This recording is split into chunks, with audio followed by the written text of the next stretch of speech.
My sister stole my fiancé, then had the nerve to send me a wedding invitation with a note that said, "Come see what true love looks like." They thought I'd show up crying. I did show up, but wearing white. When the priest asked, "Does anyone object?" I said, "I do," and handed him a small box. My sister's face went pale the moment she saw what was inside. Can you imagine finding the man you're about to marry, the man you've built a life with, in bed with your own sister? It rips you apart. But then, imagine getting a wedding invitation from them, with a sickeningly sweet note attached. Come see what true love looks like. Most people would hide, or lash out. I did neither. I walked into that church, in a dazzling white dress, with a secret that would shatter their perfect day and change everything, forever. The whispers started the moment I stepped through those heavy oak doors of St. Catherine's Cathedral. 200 heads snapped in unison, a ripple of disbelief washing through the pews. I could feel the gasps, hear the murmurs. Asterisk, is that the ex? Why is she wearing white? The audacity, asterisk, I just kept my chin high, my steps measured and deliberate on the burgundy carpet. My Versace dress, yes, the one I'd bought for my own wedding, hugged my curves perfectly. The morning light streaming through the stained glass windows caught the subtle pearl beading, making me shimmer with each step. There they stood at the altar.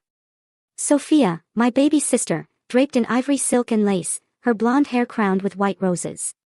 And beside her, Marcus, in his charcoal tuxedo, the very same one he'd picked out with me just last year. His face drained of all color when our eyes met. The wedding coordinator, flustered and panicked, scrambled toward me. "Miss Anderson, we weren't expecting, my invitation says 2 o'clock, I said calmly, holding up the pearl cardstock. "I'm right on time." I slid into a pew 3 rows from the back, crossing my legs elegantly. My mother twisted around from the front row, her mouth opening and closing like a goldfish.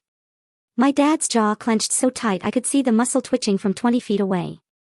But it was Sophia's reaction that truly fed my resolve. She grabbed Marcus's arm, her perfectly painted lips moving rapidly. Even from where I sat, I could read the fury in her body language. Good. Let her wonder. Let her worry.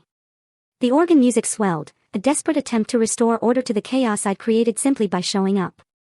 Father Michael cleared his throat, adjusting his glasses, his gaze darting between the bride and me. The tension in that cathedral was so thick, you could cut it with a knife. What none of them knew, not Sophia, not Marcus, not even my parents, was that I held all the cards. The small wooden box in my purse wasn't just any box. It contained 6 months of patience, decades of careful planning, and the kind of justice that comes wrapped in legal documents. The ceremony was about to begin, and I was exactly where I needed to be. Just 2 weeks earlier, I'd been sorting through mail in my downtown apartment when I saw it. That envelope, with Sophia's unmistakable handwriting. My hands trembled as I opened it, already knowing what I'd find inside. The invitation was printed on pearl cardstock, the exact same design I'd chosen for our wedding.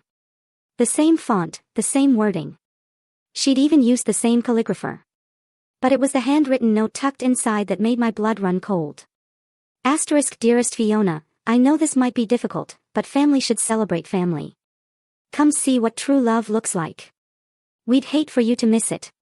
Love always, Sophia and Marcus. Asterisk, I stood there in my kitchen, reading those words over and over, the sheer cruelty of it, the calculated malice.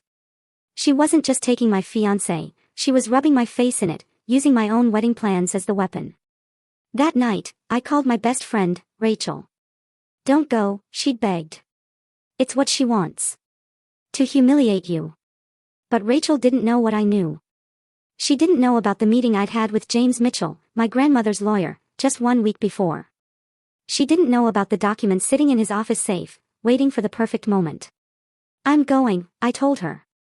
And I'm going to give them a wedding they'll never forget. I spent the next 2 weeks in perfect preparation. Not for revenge, no. That was too simple, too emotional. This was about justice. About truth. About finally, after 28 years of being the good daughter, the quiet one, the one who never made waves, standing up and claiming what was rightfully mine. I'd even called Marcus once. He'd answered on the 3rd ring, his voice guilty and defensive. Fiona, I can explain. Save it for someone who cares, I'd said. I just wanted to make sure you're happy with your choice. What? $8 million happy, Marcus. Hope she's worth it. I'd hung up before he could respond. Let him wonder what I meant. Let him lose sleep trying to figure it out. Men like Marcus always thought they were the smartest person in the room. He was about to learn differently. The invitation still sat on my coffee table the morning of the wedding, that cruel note visible beneath it. But I wasn't the same woman who'd received it. I was someone stronger, someone who'd finally learned that being nice and being weak weren't the same thing. Growing up as the older sister should have meant something. In most families, it did. But in the Anderson household, I was the rough draft, and Sophia was the masterpiece. It started when we were kids. While Sophia got a white BMW with a red bow for her 16th birthday, I got a lecture about responsibility and a bus pass. You need to learn the value of hard work, Dad had said, while Sophia posted Instagram photos from the driver's seat. At every family gathering, the comparisons were constant. Sophia is so outgoing. Sophia lights up the room. Why can't you be more like your sister, Fiona? I was the straight-A student who got into MIT for architecture. Sophia barely graduated from state school with a communications degree. Guess whose graduation party was bigger?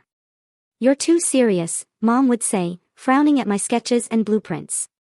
Men don't like women who are too smart. Meanwhile, Sophia floated through life on charm and cheekbones, taking whatever she wanted. My prom date.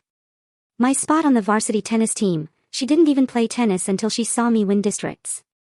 My internship at Preston Architecture, until she convinced them she'd be better at client relations. But there was one person who saw through it all. Grandma Eleanor. You have something Sophia will never have, she told me once, her weathered hands covering mine. Substance, patience, the ability to build something real. I thought she meant my architecture career. Now, sitting in this cathedral, I understood she'd meant so much more.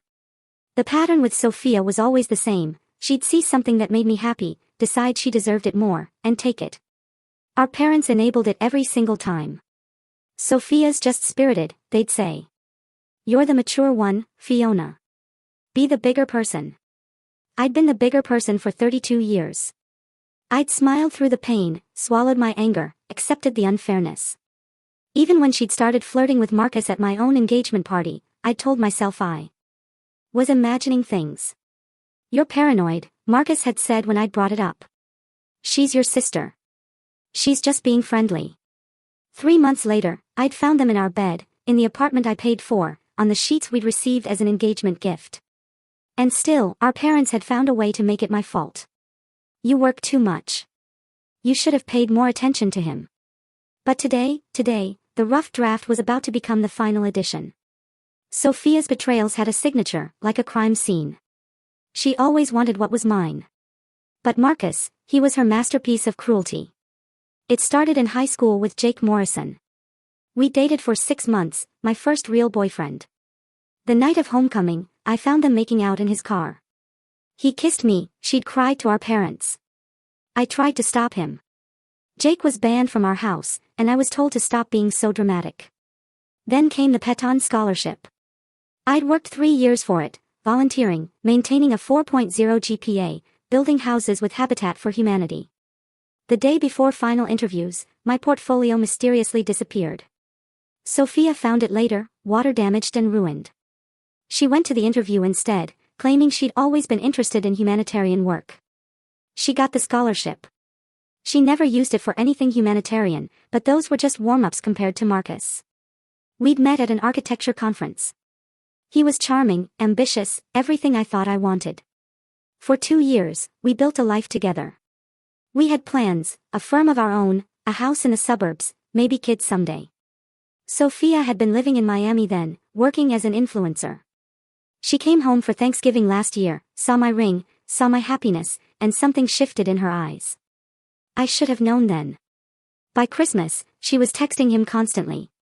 Work stuff, she'd say. She didn't work in architecture. By Valentine's Day, she was showing up at our dinner dates. What a coincidence. By April, I was finding her earring in our bedroom.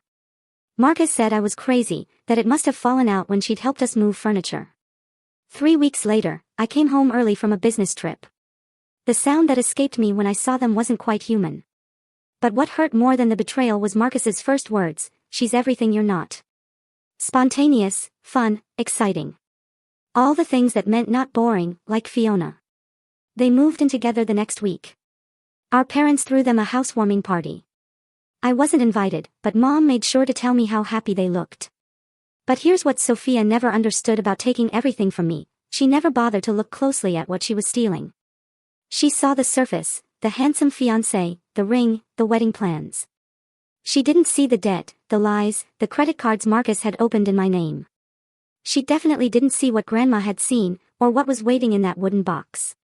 The numbers haunted me at night. $50,000. That's what I'd already spent on our wedding. Deposits I couldn't get back, the dress, the venue, the catering for 200 guests who would now be watching my sister marry my fiancé. But the financial hit was just the beginning.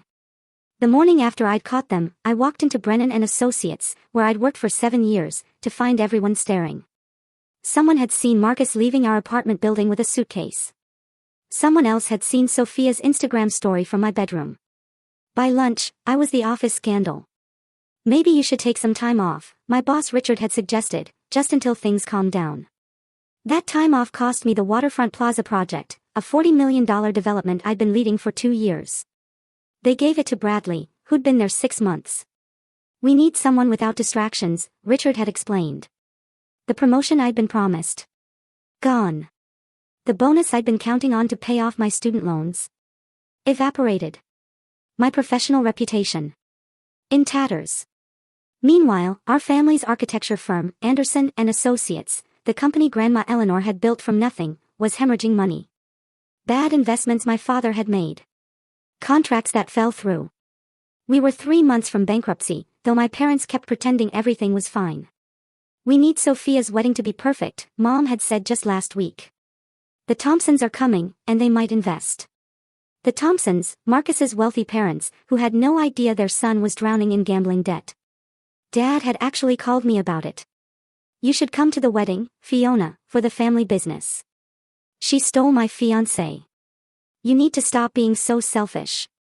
This is bigger than your feelings. I'd hung up on him. Then I'd called my accountant and learned exactly how bad things were. If the company went under, I'd lose everything, my inheritance, my portfolio, my entire future. That's when I'd really started paying attention to the documents James Mitchell had been trying to show me. That's when I'd learned what Grandma Eleanor had really left behind. Your grandmother was a very smart woman, James had said, sliding the papers across his desk. She knew exactly what she was doing. The company was worth $8 million if you knew where to look. And Grandma had made sure I would be the one looking. Dad actually said I should have tried harder to keep Marcus happy, as if his happiness was my responsibility, as if I was the one who'd failed. The social media massacre started within hours. Sophia had posted their engagement photo on every platform, that perfect sunset shot on the beach, her hand strategically placed to show off my grandmother's ring, the one Marcus had proposed to me with. The caption read, "When you know, you know. Sometimes love finds you in unexpected places. Can't wait to marry my best friend. Hashtag our true love, hashtag soulmates, hashtag blessed bride." 500 likes in the first hour. Comments from our mutual friends, my friends, congratulating her. You two are perfect together. Love wins. So happy for you both. Not one person asked about me. At work, I became invisible in a different way. Conversation stopped when I walked by. Lunch invitations dried up. The annual gala I'd organized for 5 years. They asked Jennifer to take over. We just think you need less on your plate right now, Richard had said. My college roommate Ashley unfriended me after Sophia told everyone I'd been emotionally abusive to Marcus. My book club disbanded rather than pick sides. Even my yoga instructor suggested I might be bringing negative energy to class. The worst part was the pity. The few people who still talked to me looked at me like I was broken. How are you holding up? They'd ask, voices dripping with fake concern, hungry for drama to share at happy hour. Rachel stayed loyal, but even she didn't understand. Just move on, she'd said. Living well is the best revenge.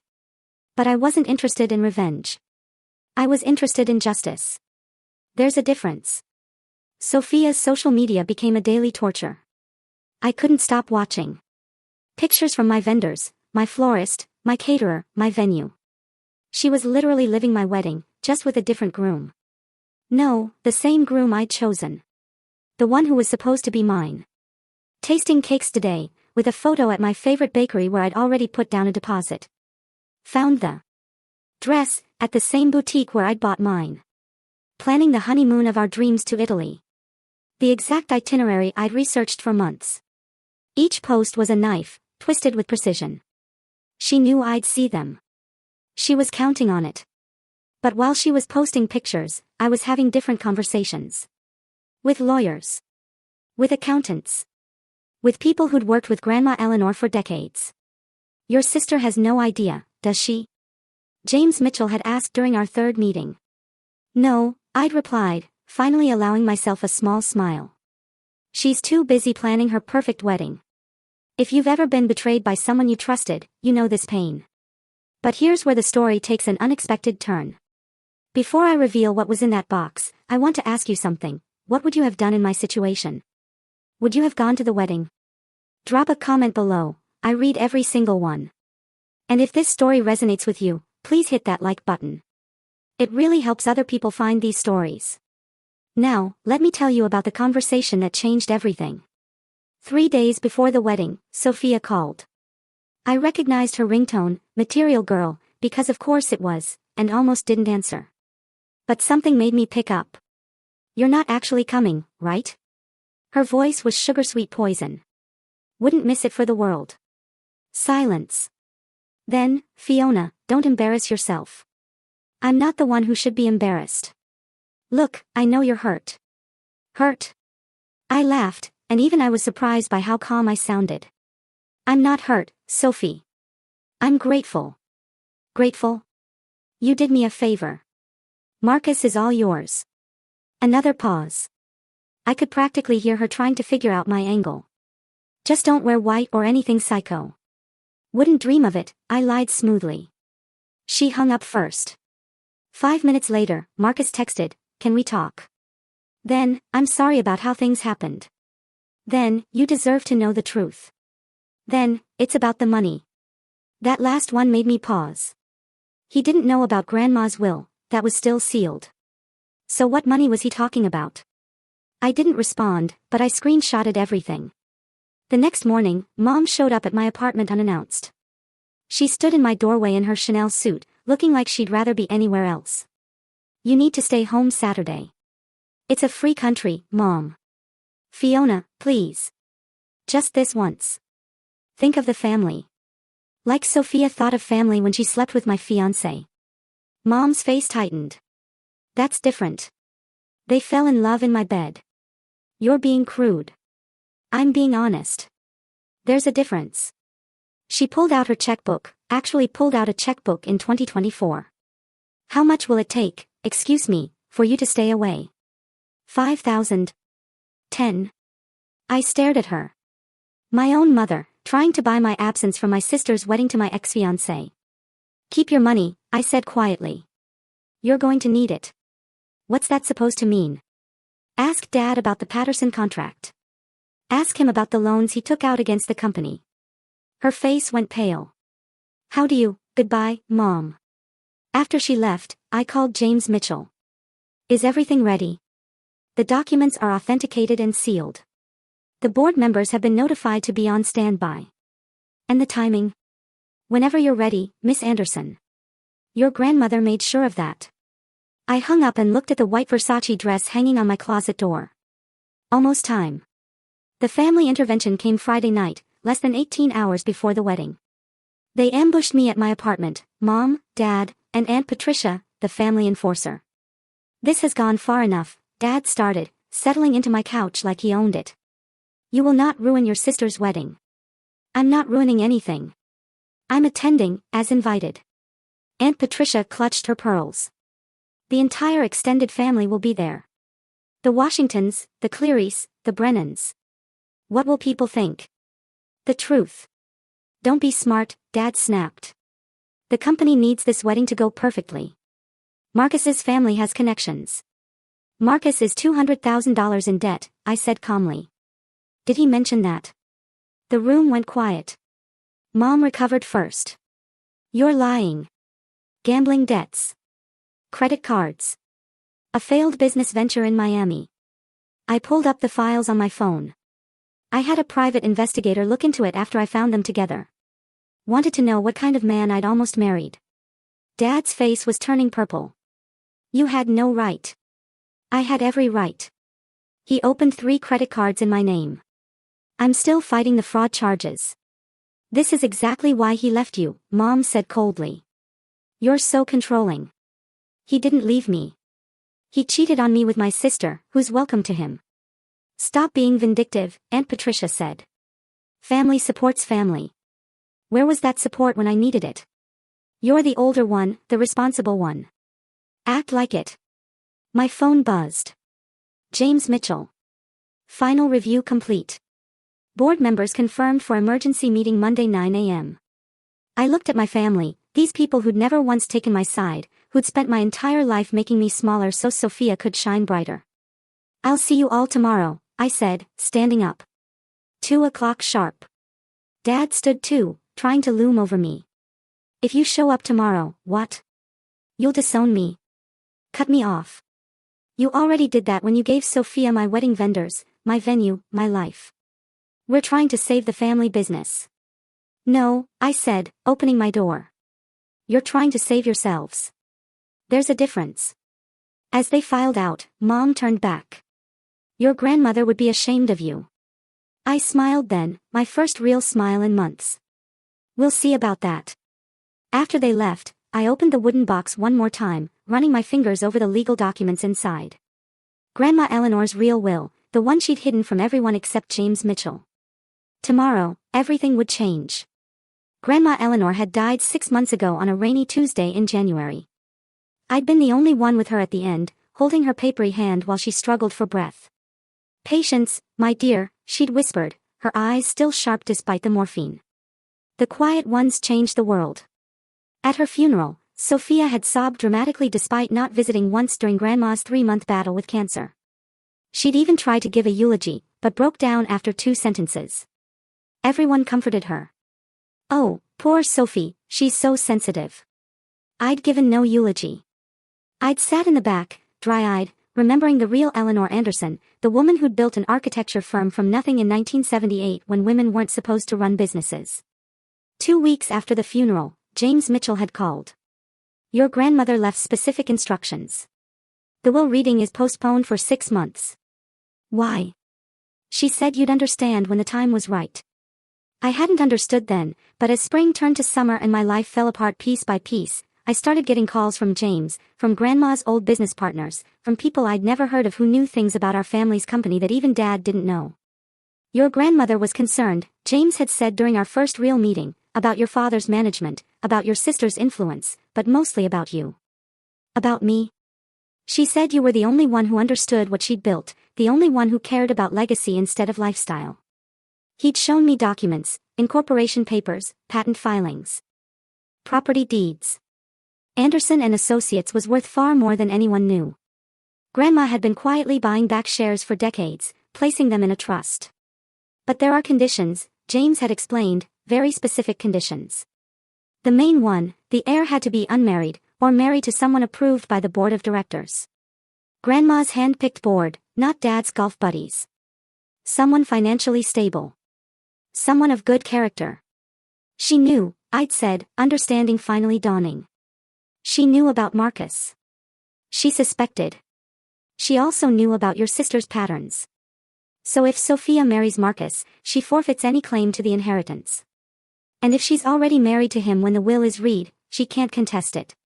James had smiled. Your grandmother was a very strategic woman. Now, the night before the wedding, I held the sealed will in my hands. 6 months exactly since Grandma's death. The timing was perfect. Thank you, I whispered to her memory. For seeing me, for believing in me. Tomorrow, patience would become power. The full scope of Grandma's plan was breathtaking. Anderson and Associates wasn't just a small family firm. It was the tip of an $8 million iceberg. Over 40 years, Grandma had quietly acquired patents, properties, and partnerships, keeping them in separate entities that only she controlled. The office building on 5th Street, owned by a trust. The revolutionary design software the firm used, she held the patent. The contracts with 3 Fortune 500 companies, personal relationships she'd maintained outside the official business. Your father never bothered to look, James had explained, spreading the documents across his conference table. He assumed he knew everything about the company because his name was on the door. But the conditions for inheritance were ironclad. The heir must be of Anderson blood, unmarried, or married to someone of demonstrable financial stability approved by the board of directors within 30 days of the will's reading. Of sound moral character, as determined by specific criteria. That last one was Grandma's masterstroke. She defined moral character in legal terms: no criminal record, no outstanding debts over $50,000, no history of marital infidelity with an engaged or married person.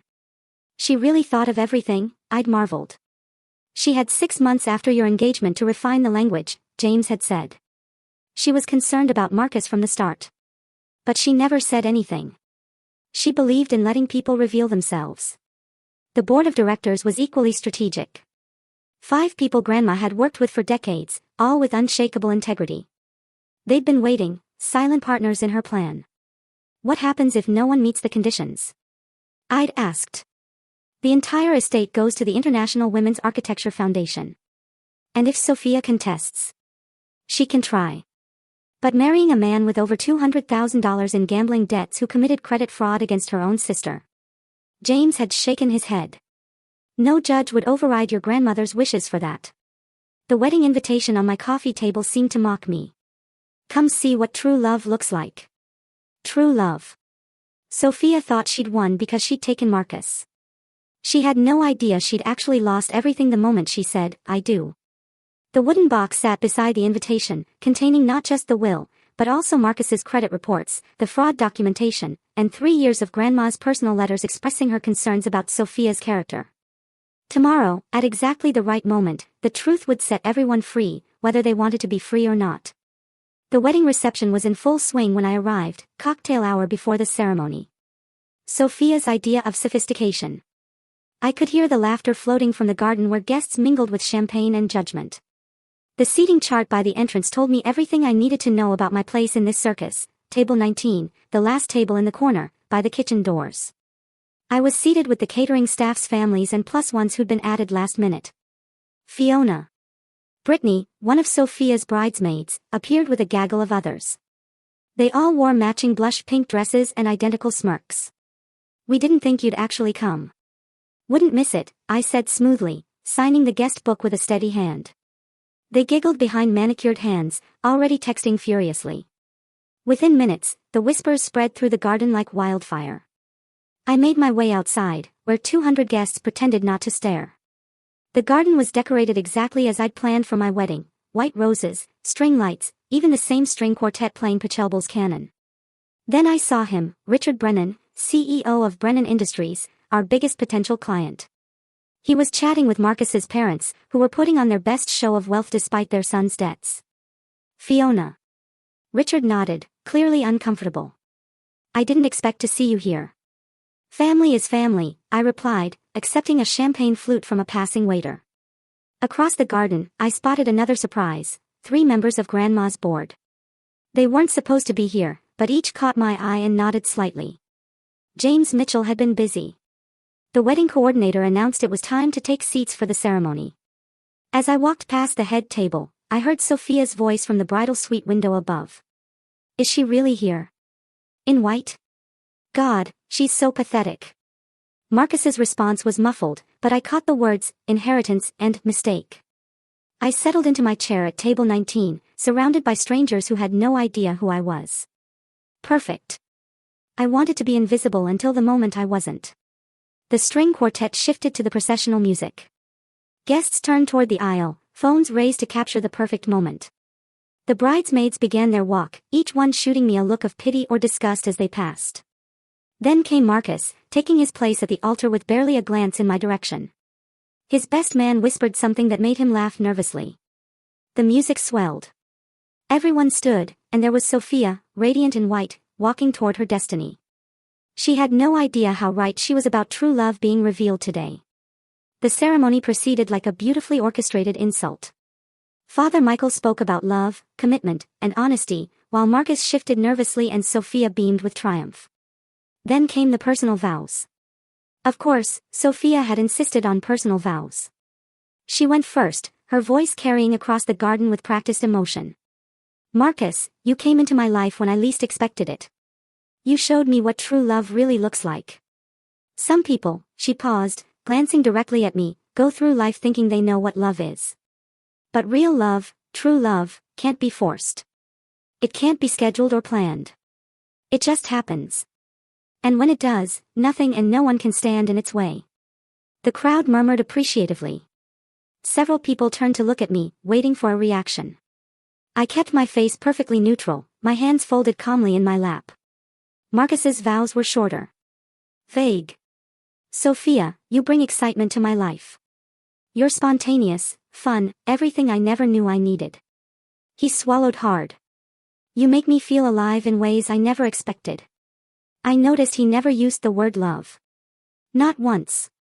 Father Michael smiled benevolently. These two souls have found each other against all odds, overcoming obstacles to be here today. Obstacles. Is that what I was now? An obstacle they'd overcome. Marriage is a sacred bond, Father Michael continued. It requires honesty, trust, and mutual respect. It requires both partners to come together freely, without reservation or hidden agendas. I saw Marcus's jaw clench at hidden agendas. He knew about his debts. He knew what he was really after. But did Sophia? Before we continue, Father Michael said, I must remind everyone that marriage is not just a union of hearts, but also a legal contract, binding in the eyes of both God and law. Several of Grandma's board members leaned forward slightly. They knew what was coming. If anyone here knows of any legal impediment to this marriage, any reason why these two should not be joined in holy matrimony, speak now or forever hold your peace. The garden went silent. 200 people held their breath. Sophia turned slightly, looking directly at me with a smirk that said, I dare you. I stood up. Gasps rippled through the crowd like dominoes falling. Sophia's face went from smug to shocked. Marcus went white as paper. I object, I said, my voice clear and steady. On legal grounds. Father Michael blinked in surprise. Legal grounds? I walked forward, pulling the wooden box from my purse. I have documents that materially affect this union. The silence was deafening. This is the moment everything changed. If someone had humiliated you like this, would you have stayed silent, or would you have done what I did next? I'm curious, what's the biggest betrayal you've overcome? Share in the comments if you're comfortable. Your story might help someone else going through the same thing. And remember, I object, on legal grounds. My voice carried across the garden with a clarity that surprised even me. 200 faces turned in unison, a sea of shock and disbelief. Someone's champagne glass hit the ground with a sharp crack. Father Michael looked like he'd never actually had anyone object before. Miss Anderson, this is highly irregular. I have documentation that materially affects this union, I said, walking down the aisle with measured steps. My white Versace dress caught the afternoon light, and I heard someone whisper, she wore white to her sister's wedding. Yes. Yes, I did. Fiona, sit down. My mother's voice cracked like a whip from the front row. I ignored her, reaching the altar where Sophia stood frozen, her bouquet trembling in her hands. Marcus looked like he might bolt at any second. These are legal documents, I said, handing the wooden box to Father Michael, authenticated and notarized, concerning the estate of Eleanor Anderson and the conditions affecting any marriage within the Anderson family. Father Michael hesitated. I don't think, read them. James Mitchell stood up from his seat in the fifth row. I'm James Mitchell, attorney for the Anderson estate. Those documents are legally binding and time-sensitive. Sophia found her voice. This is ridiculous. You can't just, actually, I can. I turned to face the crowd, my voice carrying clearly. 6 months ago, our grandmother, Eleanor Anderson, passed away. What most of you don't know is that she left behind a very specific will, with very specific conditions. You're lying. Sophia hissed. The will was read. I was there. That was the preliminary will, James Mitchell said, walking forward. The full estate documentation was sealed for 6 months, as per Mrs. Anderson's explicit instructions. Today marks exactly 6 months since her passing. Father Michael opened the box with shaking hands, pulling out the thick legal documents. His eyes widened as he read. This says the entire Anderson estate, valued at $8 million, is left to Fiona Anderson, conditional upon her marital status. Gasps rippled through the crowd. I saw Richard Brennan lean forward, suddenly very interested. It states that the heir must be either unmarried, or married to someone of demonstrable financial stability approved by the board of directors, Father Michael continued, his voice growing stronger. It also states that any Anderson family member who marries someone with outstanding debts exceeding $50,000, or a history of financial fraud, forfeits all claims to the estate. Marcus swayed on his feet. Sophia grabbed his arm, her nails digging into his sleeve. Furthermore, Father Michael read, any family member who engages in marital infidelity with an engaged person is permanently excluded from inheritance. The silence was absolute. You could have heard a pin drop in that garden. How much debt do you have, Marcus? I asked conversationally. Last count was over $200,000, wasn't it? Plus the credit cards you opened in my name. The crowd erupted. Father Michael's voice echoed across the stunned garden as he continued, reading from the will, each word falling like a hammer blow. The entire Anderson estate, including Anderson and Associates architecture firm, all associated patents, properties, and partnerships, valued at $8 million, is hereby bequeathed to Fiona Marie Anderson. Sophia's face had gone from red to white to an alarming shade of gray. That's impossible. The company is Dad's. The company is built on Grandma's patents, I said calmly. Her properties, her partnerships. Dad's been managing it, but he never owned it. Grandma made sure of that. James Mitchell pulled out additional documents. Mrs. Eleanor Anderson retained 78% ownership through various trusts and holding companies. She was very specific about the conditions for inheritance. This is fraud. Marcus finally found his voice. You can't just, Mr. Thompson. James addressed him directly. Are you aware that opening credit cards in another person's name is a federal crime? Miss Anderson has chosen not to press charges, yet. The crowd was buzzing now. Phones coming out, people recording. This would be all over social media within hours. Father Michael cleared his throat. There is more. It states here that any marriage performed under false pretenses, specifically regarding financial status or with the intent to defraud, can be challenged in court. We're not married yet. Sophia shrieked. This doesn't apply. Actually, one of the board members, Mrs. Chen, stood up. The moment you announced your engagement publicly, you triggered the morality clause. Marrying your sister's fiancé while he was still engaged to her constitutes demonstrable lack of moral character, as defined in Section 7, subsection 3. You knew. Sophia turned on me, her carefully styled hair coming undone. You knew about this the whole time. I found out 2 weeks ago, I said, right after you sent me that lovely invitation telling me to come see what true love looks like. But if you're married to Marcus, Sophia started desperately. I'm not married to Marcus. You are. Or we're about to be. I turned to the crowd.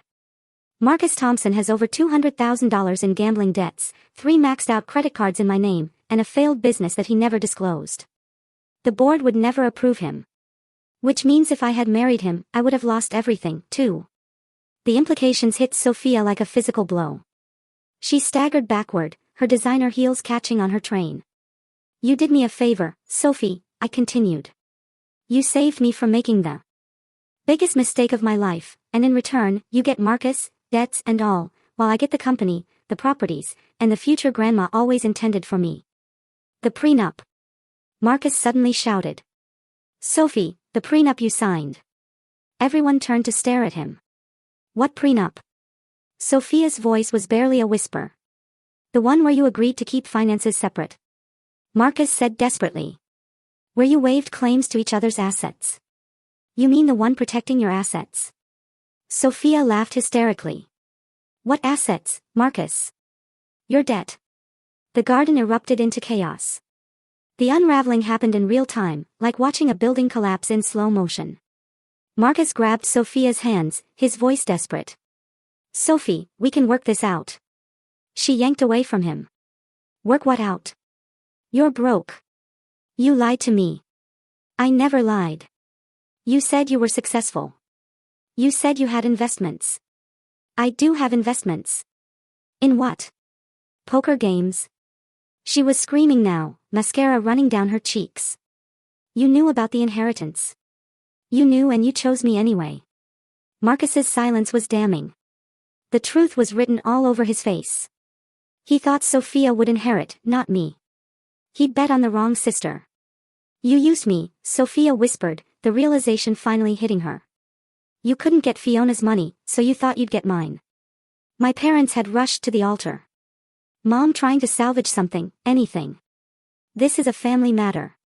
Everyone, please. Mrs. Anderson. Richard Brennan's voice cut through the chaos.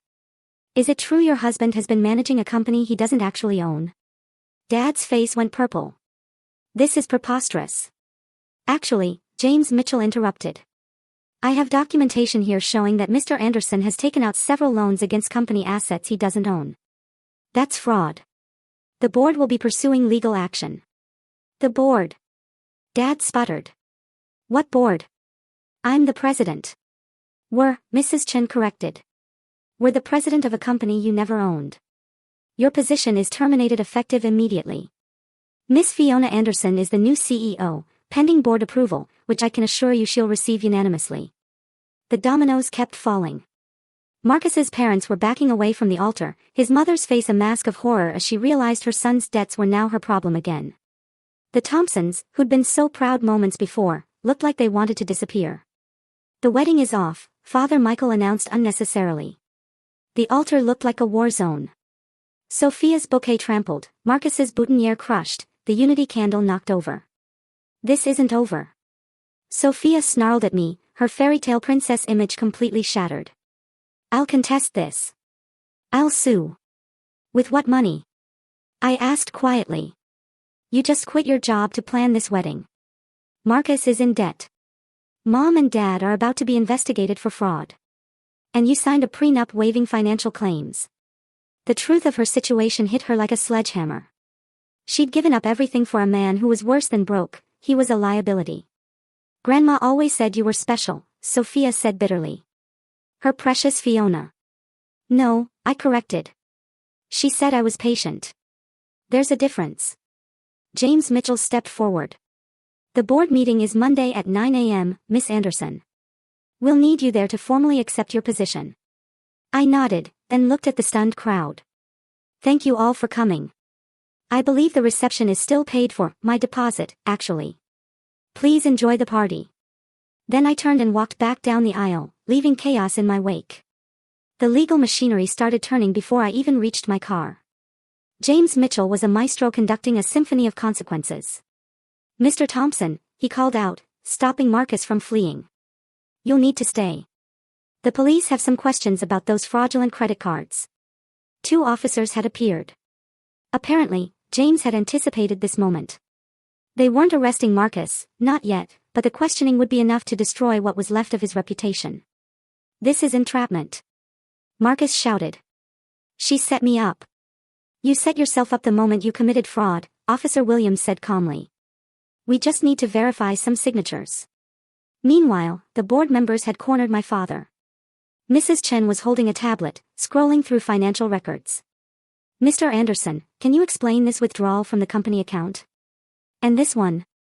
And these 17 others? Those were business expenses for your personal mortgage. Mr. Yamamoto, another board member, raised an eyebrow. That's embezzlement. I'm the president. Mrs. Chen corrected. We're the president of a company you never owned. The wedding guests had split into 2 camps, those fleeing the drama and those recording every second. I saw at least 3 people live streaming. #wedding crash. Grandma was probably already trending. Sophia tried one last desperate play. Wait. If Marcus and I don't get married, then Fiona can marry him and lose everything. I laughed. Actually laughed. Sophie, I wouldn't marry Marcus now if he was the last man on earth. Besides, the fraud charges make him ineligible under Grandma's morality clause. He's toxic to any Anderson inheritance. You planned this, she accused. You knew I'd steal him. I suspected you'd try. You always want what's mine. But Marcus? Marcus was a surprise. I didn't know about his debts until after I caught you together. Funny how things work out. Richard Brennan approached me as I reached my car. Miss Anderson. Brennan Industries would like to discuss a partnership with Anderson and Associates. Under your leadership, of course. I'll have my office call you Monday, I said professionally. Though inside, I was screaming with joy. This was the contract Dad had been chasing for 2 years. Your grandmother would be proud, he said quietly. She always said you were the future of the company. As I drove away, I saw the scene in my rearview mirror. Sophia sobbing on the altar, Marcus being questioned by police, my parents screaming at James Mitchell, and 200 guests capturing every moment for posterity. The reception hall was still set up. The cake still waiting to be cut. The band probably wondering if they should play. My perfect wedding turned into Sophia's perfect disaster. Justice had been served, and it was delicious. By Sunday morning, the video had gone viral. Bride's sister objects with $8 million will had 3 million views and counting. Someone had caught the entire thing, from my entrance in white to Sophia's complete meltdown. The comments were brutal, but mostly on my side. The sister got exactly what she deserved. Grandma playing 4D chess from beyond the grave. Imagine fumbling $8 million for a broke cheater. My phone hadn't stopped buzzing. Rachel called first. Girl, you're famous. Also, remind me never to cross you. But the real fallout was just beginning. Sophia's Instagram, where she documented every moment of wedding planning, became a graveyard of deleted posts and vicious comments. Her influencer career was over before it started. Marcus had disappeared completely. His social media went dark. His apartment was already listed for rent, and rumor had it he'd fled to his parents' house in Connecticut. The fraud investigation was ongoing, but my lawyer assured me he'd at least have to pay back the money he'd stolen. The professional aftermath was even more dramatic. By Monday morning, 3 major clients had reached out to Anderson and Associates, specifically requesting to work with me. The story of a woman who'd quietly built her success while her family underestimated her, that was the kind of leadership they wanted. Your grandmother was a legend, one CEO told me. She built this company when women weren't supposed to run businesses. Looks like it's in good hands. The board meeting was a formality. Unanimous approval, just as James had predicted. I was officially CEO of Anderson and Associates, with full control of an $8 million empire I'd helped build, but never thought I'd run. Dad tried to show up at the office Monday afternoon. Security turned him away. I'd had his access revoked. The investigation into his embezzlement was moving forward. He'd probably avoid jail time, but his reputation was destroyed. Mom called 17 times before I finally answered. How could you do this to your family? I didn't do anything, Mom. I just stopped letting you do things to me. Your sister is destroyed. She'll survive. Maybe she'll even learn something. She had to move back home. Then maybe you can finally teach her about consequences. The call ended with Mom crying about how I'd ruined everything. But for the first time in my life, I didn't feel guilty. I hadn't ruined anything. I'd revealed the truth. Tuesday's headline in the business section, Anderson and Associates under new leadership, stock soars. Wednesday's update, Marcus Thompson arrested for credit fraud. Thursday's twist, Sophia starts job at Starbucks. Friday's victory, Brennan Industries signs $40 million contract with Anderson and Associates. Grandma had been right. The quiet ones do change the world. We just do it with paperwork instead of noise. 2 weeks after the wedding disaster, my family attempted reconciliation. They showed up at my new office, the corner suite that used to be Dad's, looking like refugees from their former life. Dad had aged 10 years in 2 weeks. The investigation had frozen his personal assets. Mom's designer clothes looked wrinkled, her perfect hair unstyled. And Sophia, she looked hollow, like someone had scooped out her insides and left only the shell. We need to talk, Dad started, but his usual commanding tone was gone. About what? The embezzlement charges. The lawyers are handling that. About the family, Mom said weakly. We're still family, are we? Because family doesn't usually try to destroy each other. You destroyed us. Sophia finally spoke, her voice raw. You took everything. I took what was mine. What Grandma left me. What you tried to steal. I didn't know about the will. But you knew Marcus was my fiancé. You knew the wedding vendors were mine. You knew the pain you were causing, and you enjoyed it. Silence. For the first time in our lives, Sophia had no comeback. Grandma left me a letter, I said, pulling it from my desk drawer. Want to hear what she wrote? They stared as I read, "My dearest Fiona, if you're reading this, then my plan worked. I've watched your family diminish you for years. Watched them take your kindness for weakness. Your father is a fool who values appearance over substance. Your mother enables the worst in people. And Sophia is what happens when beauty comes without character. But you, my dear, you have both strength and kindness. The company was always meant to be yours. I just had to make sure you got it without them destroying you first. Be patient. Wait for them to reveal themselves. Then rise." Mom was crying. Dad looked stunned.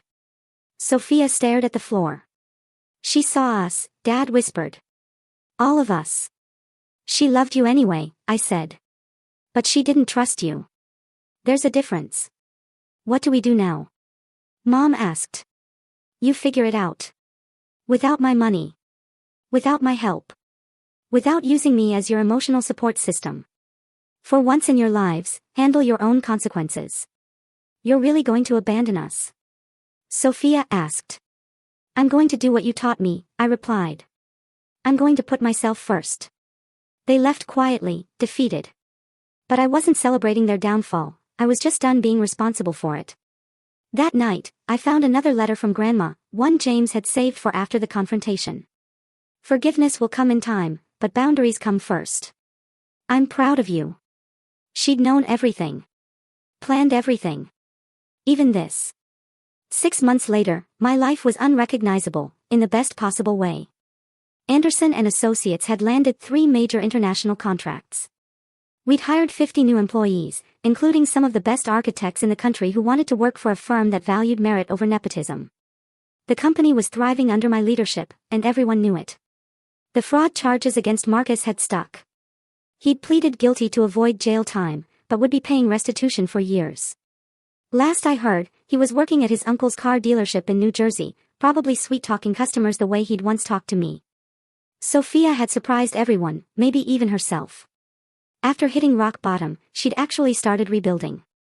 She was still working at Starbucks, but she'd also enrolled in community college for business classes, paying her own way for the first time in her life. We hadn't spoken in months, but I'd heard from Mom that she was in therapy, finally dealing with years of entitlement and jealousy. My parents had downsized everything, the house, the cars, the lifestyle. Dad's embezzlement case had been settled out of court, but his reputation in the business world was finished. He'd taken a job as a junior consultant at a small firm. Mom had started working too, as a receptionist at a dental office. They were learning at 60 what it meant to earn rather than take. "They ask about you," Rachel told me over lunch. "Your mom comes into the salon sometimes. She always asks how you are. And I tell her you're thriving, because you are." She was right. I'd started dating again, carefully, with boundaries firmly in place. His name was Daniel, a civil engineer who'd never heard of my family drama until our 3rd date. He'd listened to the whole story, then said, "Your grandmother sounds like she was brilliant, and so are you." He was kind, stable, debt-free, and completely his own person. The board would definitely approve. Not that I was thinking that far ahead. I'd learned not to rush into anything. The most unexpected development was the letter I'd received from Sophia last week. "Fiona, I know you probably don't want to hear from me, but therapy requires me to make amends. Not for forgiveness, but for accountability. I was cruel to you. I took everything I could because I was jealous of everything you were. You were smart, talented, hardworking, everything I wasn't. Instead of trying to be better, I tried to make you smaller. Marcus was never about love. He was about winning, about proving I could take anything from you. I see now how pathetic that was. You gave me a gift at that wedding, though you didn't mean to. You showed me who I really was. It was ugly, but it was necessary. I'm working on being better. Not for you. Not for the family. But for myself. I don't expect forgiveness. I just wanted you to know, Sophia." I'd read it 3 times, then filed it away. Maybe someday we'd talk. Maybe not. But for now, boundaries were more important than bridges. Grandma's portrait hung in my office now, watching over the empire she'd built, and I was expanding. Sometimes I talked to it, telling her about contracts won and challenges overcome. You taught me the most important lesson, I said to her picture. That being kind doesn't mean being weak. That patience isn't the same as passivity, and that sometimes the best revenge isn't revenge at all. It's just living your truth and letting others face theirs. The company was mine. The future was mine. And for the first time in my life, I was exactly where I belonged.